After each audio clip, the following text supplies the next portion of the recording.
There is a $3 mix sitting in your kitchen right now, not hiding in a specialty store, not locked behind a pharmacy counter, not available only through some subscription service that charges you monthly forever. Sitting in your kitchen right now. It kills every mold species that grows inside American homes on direct contact. It penetrates the root structure, the part buried beneath the surface that every spray bottle on every store shelf completely ignores. It destroys the anchor system mold uses to regenerate after cleaning, and once applied correctly, it prevents regrowth for months without a single second treatment.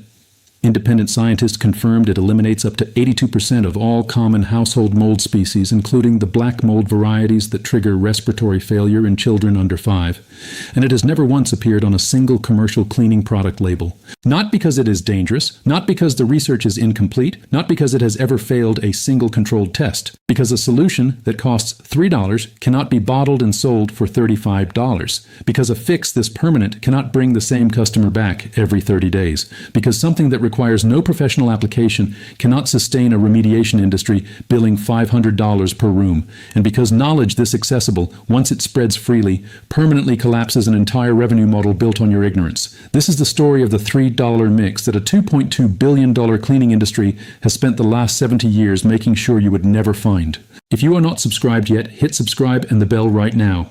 This channel exists for one reason only: to preserve and surface what the outdoor, survival, and cleaning industries have buried and spent decades systematically keeping out of public reach. Every video published here is something they do not want you to find. Every share you make is one more person they lose. Stay with me. The video is just getting started. Before we open this vault, you need to understand the full size of what is being hidden from you. 45 million buildings in the United States currently contain unhealthy levels of mold growing inside the walls. Not surface mold you can see. Mold colonizing inside insulation, behind drywall, beneath flooring, in the ceiling cavities above where your children sleep every single night.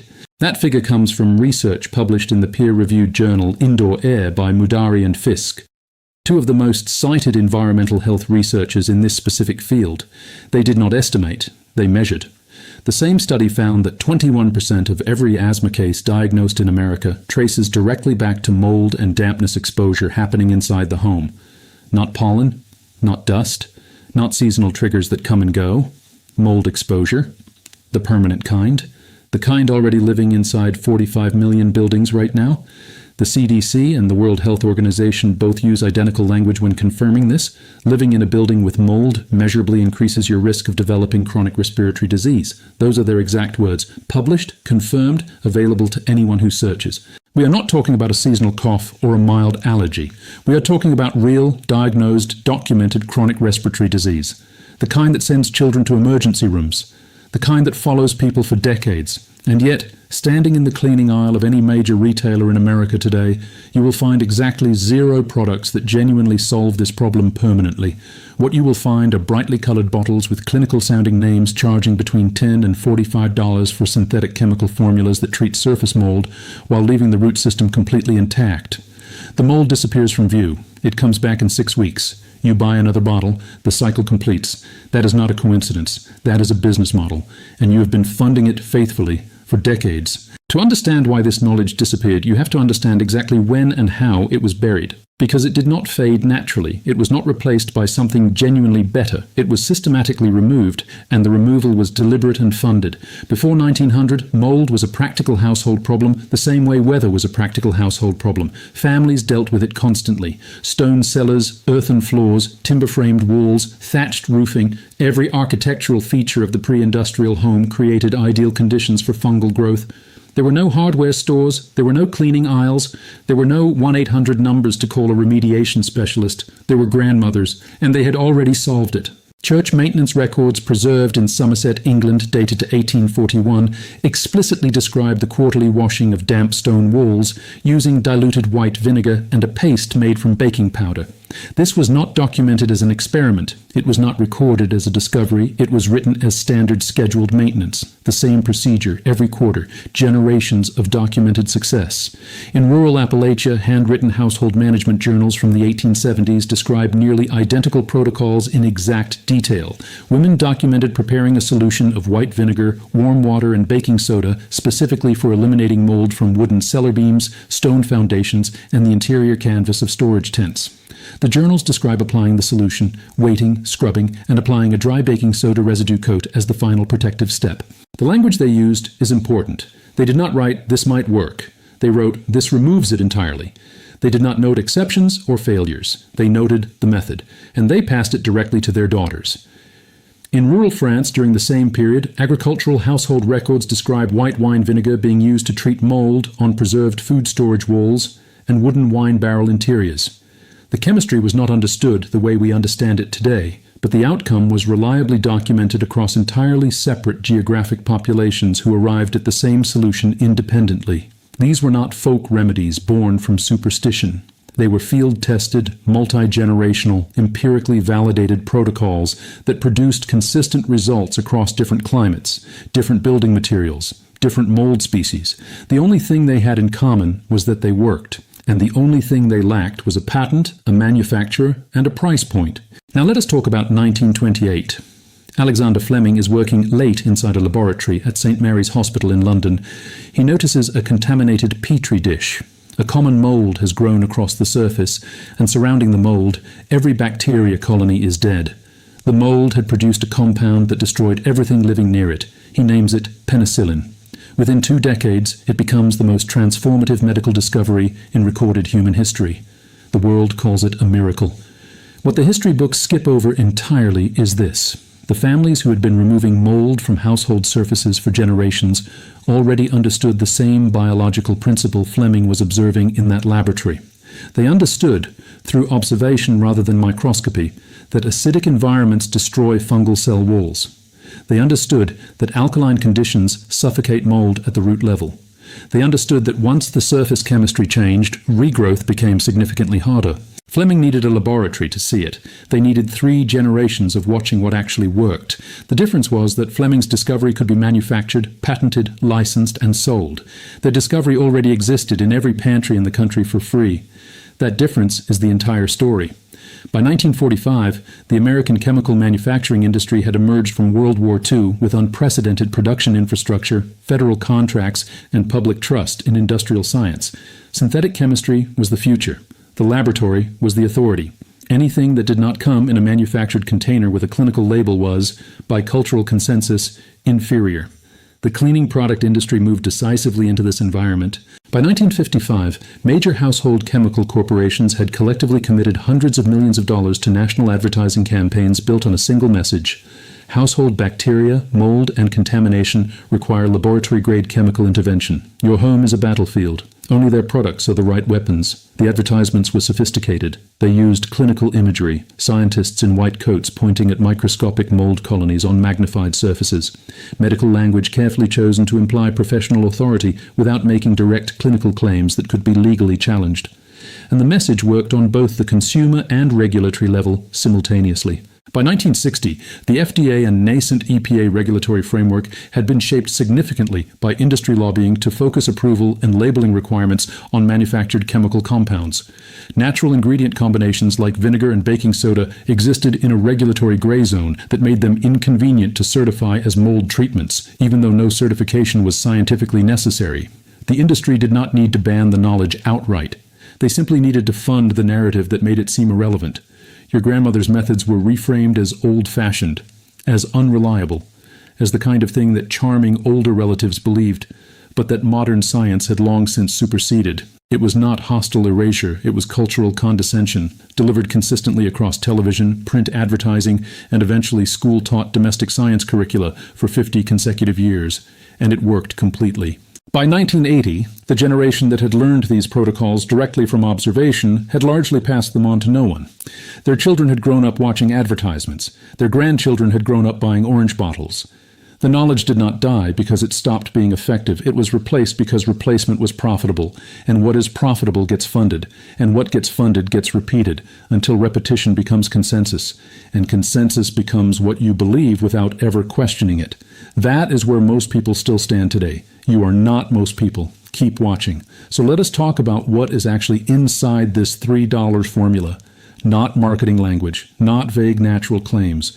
The documented, peer-reviewed, independently verified science that cleaning product manufacturers have had access to for decades and have never once printed on a label. White distilled vinegar at standard grocery store concentration is 5% to 8% acetic acid in water. That concentration is not arbitrary. It is the range at which acetic acid becomes functionally lethal to fungal organisms without becoming corrosive to standard household surfaces. Here is the mechanism. Mold is not simply a surface stain. A mold colony is a living organism with a structure called hyphae, a network of root-like filaments that anchor into porous surfaces beneath the visible colony. Every commercial spray cleaner you have ever bought addresses only the colony above the surface. It removes the visible mold. It leaves the hyphal network completely intact. The mold regrows from the roots within 4 to 8 weeks without interruption. That is why the mold always comes back. Not because you applied the product wrong, not because the infestation was unusually severe, because the product was never designed to reach the part of the organism that matters. Acetic acid penetrates the surface. It reaches the hyphal structure and disrupts the pH balance the fungal organism requires to maintain cellular integrity. At the correct concentration, it does not simply irritate the mold colony. It collapses the cell wall entirely. The organism cannot rebuild what acetic acid has destroyed because the destruction occurs at the molecular level of the root anchor. A study compiled across multiple peer-reviewed environmental and domestic health science journals confirms that undiluted white vinegar eliminates up to 82% of all common household mold species in controlled testing conditions, including the Stachybotrys chartarum strains commonly referred to as black mold, the strains responsible for the most severe respiratory reactions in children and immunocompromised adults. 82% elimination from a product that costs under $2. Now add baking soda, sodium bicarbonate. 1 box, approximately $1 at any grocery store, pharmacy, or general retailer in the country.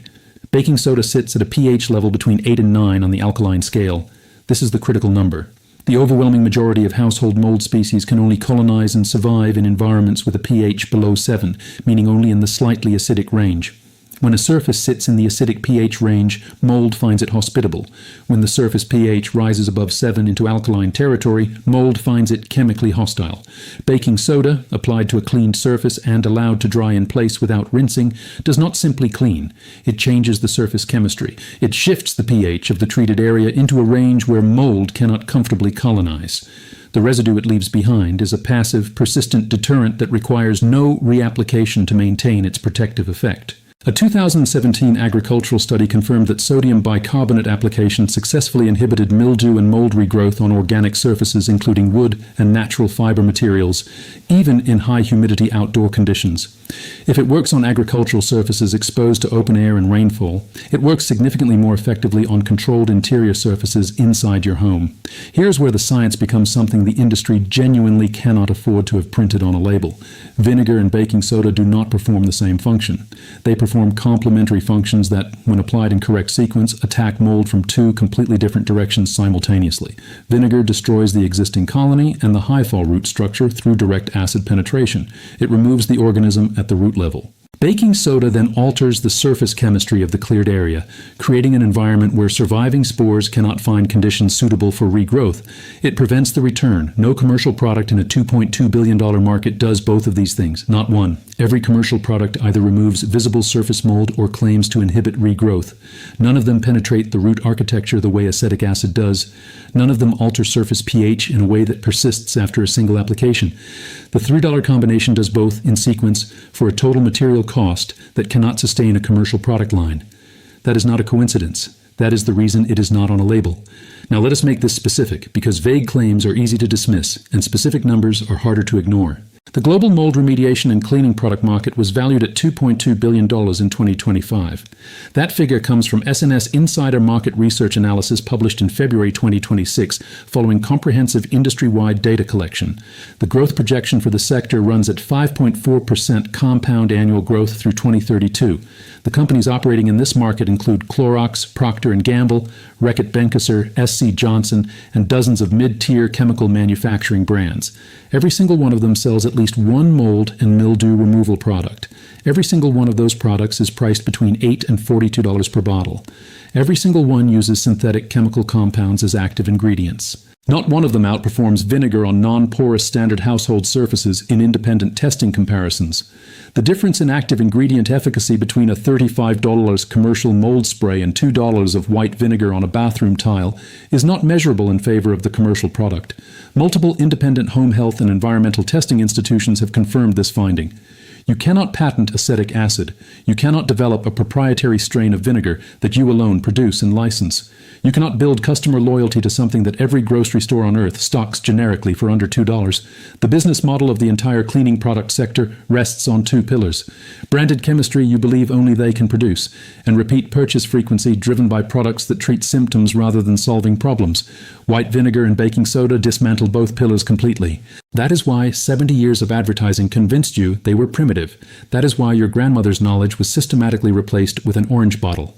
That is why the cleaning aisle in every major retailer has 47 products for mold, and not one of them contains the two ingredients that actually work permanently. The market is $2.2 billion. You have been the product. Here is exactly what you do, step by step, right now, today, for under $3 in materials total. What you need?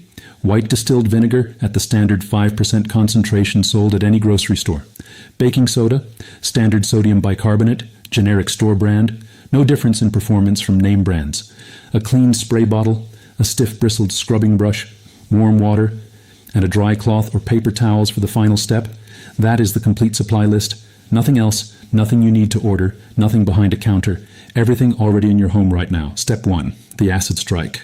Do not dilute the vinegar. This is the most common mistake people make following incomplete online instructions. Dilution reduces the acetic acid concentration below the threshold required for high fall penetration. Use it straight from the bottle. Fill your spray bottle completely with undiluted white vinegar.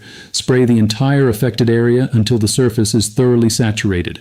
You want complete coverage, including a margin of several inches beyond the visible mold boundary, because high fall roots extend well beyond the visible colony edge. Leave it completely undisturbed for a minimum of 1 full hour. Do not scrub early. Do not wipe. Do not rinse. The acetic acid requires sustained contact time to penetrate the surface and break down the high-fall structure beneath the colony. Cutting the contact time short produces incomplete results and leaves viable root anchors intact. During that hour, a microscopic war is happening beneath that surface. The acetic acid is penetrating the mold's protective outer membrane, reaching the high-fall structure and breaking down the cellular wall of every colony present. While commercial bleach just sits on top and changes the color of the mold so it looks gone, the vinegar is traveling deep into the pores of the wood, the drywall, or the grout. It is hunting the roots. Step 2. The physical extraction. After 1 full hour, scrub the treated area firmly with a stiff brush. Use pressure. The mold colony above the surface should break down and release cleanly. Unlike bleach, which leaves a slimy surface residue, the vinegar-treated mold breaks away completely. Rinse the area thoroughly with warm water. Remove all visible mold material and vinegar residue from the surface. Now dry the surface as thoroughly as possible. Use a dry cloth, paper towels, or a fan if available. The surface should be as dry as you can make it before the next step. Moisture remaining in the surface creates conditions that work against the protective effect you are about to apply. Moisture is the only remaining ally mold has. Do not give it a foothold. Step 3. The alkaline shield. Mix 1/4 teaspoon of baking soda into 1 cup of clean water. Stir until fully dissolved. Pour the solution into your clean spray bottle. Spray the entire treated area again, covering the same surface plus the surrounding margin. Here is the critical instruction that most incomplete guides omit entirely. Do not rinse it off. Do not wipe it dry. Leave the baking soda residue in place as it dries naturally. That residue is the protective layer. It is the pH shift that makes the cleared surface chemically hostile to mold recolonization. Rinsing it removes the entire benefit of the second step. Let it air dry completely in place. It will leave a faint white residue on some surfaces. Leave it. That residue is actively doing the only thing that prevents the mold from returning to exactly where it was.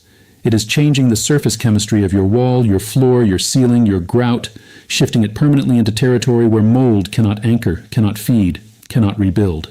Total cost of everything described, under $3. Total toxic fumes produced, none.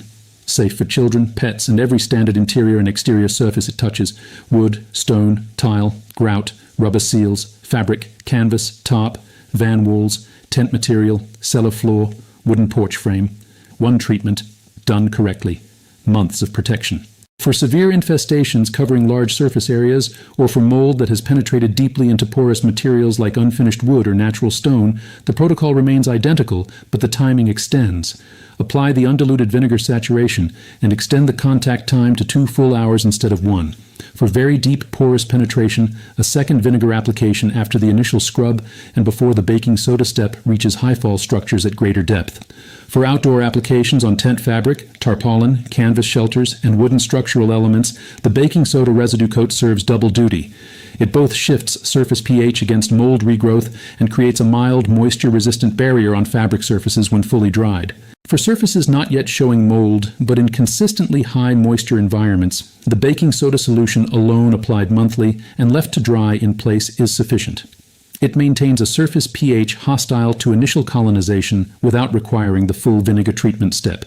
One important note on drywall. If mold has penetrated more than a surface layer into wallboard material, the affected section requires physical removal and replacement. No topical treatment, commercial or natural, permanently eliminates mold that has colonized the interior structure of a porous wallboard panel. This is not a limitation of the vinegar and baking soda method. It is a structural reality that applies identically to every $40 commercial product on that shelf. What this method does, that no commercial product does, is prevent that penetration from occurring in the first place when applied consistently to surface-level mold at first appearance. The $3 treatment used early eliminates the problem permanently. The $35 bottle used repeatedly after the problem has advanced provides the industry with exactly the revenue cycle it requires to sustain a $2.2 billion market. Now sit with one number for a moment. The average American household spends approximately $180 per year on cleaning products, a significant portion of which goes toward mold, mildew, and surface disinfection products. Across a 30-year homeownership period, that is $5,400 spent on products that treat surface symptoms while leaving root structures intact and delivering repeat purchase cycles every 4 to 6 weeks. The actual cost of maintaining a mold-free home using white vinegar and baking soda correctly applied is under $30 per year for a household using the preventive protocol monthly across all moisture-exposed surfaces. The difference per household across 30 years is over $5,000. Multiplied across the 45 million buildings currently carrying active mold, multiplied across the full American household count currently purchasing commercial mold products, the aggregate consumer expenditure flowing into a $2.2 billion industry for inferior outcomes relative to a $3 solution is not a rounding error. It is a deliberate, sustained, 70-year transfer of wealth from your household to theirs, built on 2 generations of advertised misinformation, sustained by the systematic burial of knowledge your great-grandmother possessed completely and passed freely to her daughters without a price tag. We have to ask ourselves honestly, why did we stop doing this? The knowledge did not die out because it stopped being effective.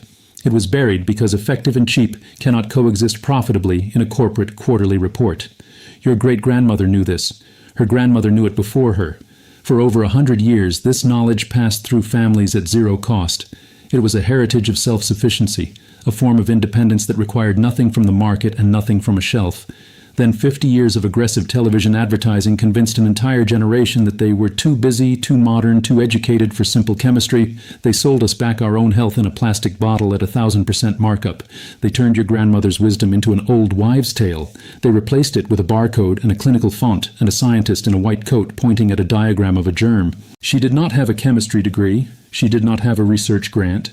She had a pantry, a spray bottle, and something the cleaning industry cannot manufacture, cannot patent, and cannot sell back to you at a markup. She had the truth.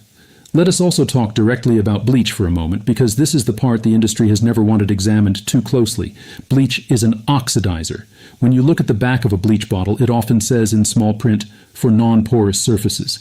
Most people ignore that line completely, but that line is the admission of everything wrong with the product. When you spray bleach on drywall, wood, or grout, the chemical structure of bleach prevents it from soaking into the pores where the mold roots live. The chlorine stays on the top layer of the surface. It turns the mold white, which creates the visual illusion that the mold is gone. Meanwhile, the water in the bleach, which makes up approximately 90% of the bottle, seeps directly into the pores beneath and feeds the root system. You are not killing the mold. You are bleaching its surface while watering its foundation. You are creating optimal conditions for aggressive regrowth within 3 to 4 weeks. And when that regrowth appears, the reflex is automatic. Go back to the store, buy another bottle, repeat the cycle. The system is not failing accidentally. The system is succeeding at exactly what it was designed to do, which was never to eliminate your mold permanently.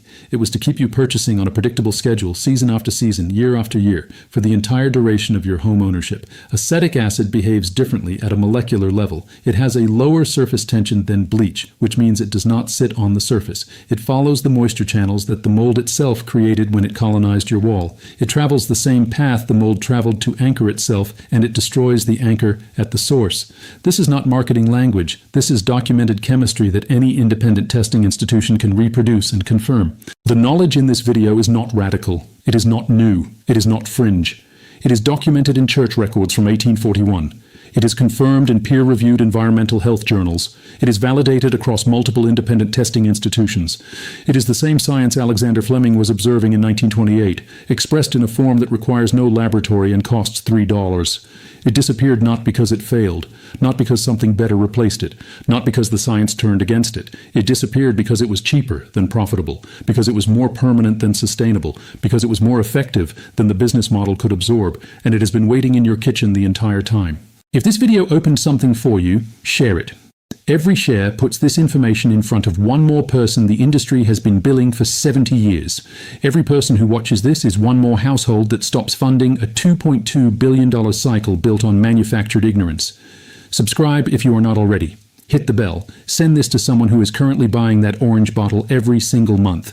The next vault opens soon, and what is inside it is heavier than anything opened yet. Stay close.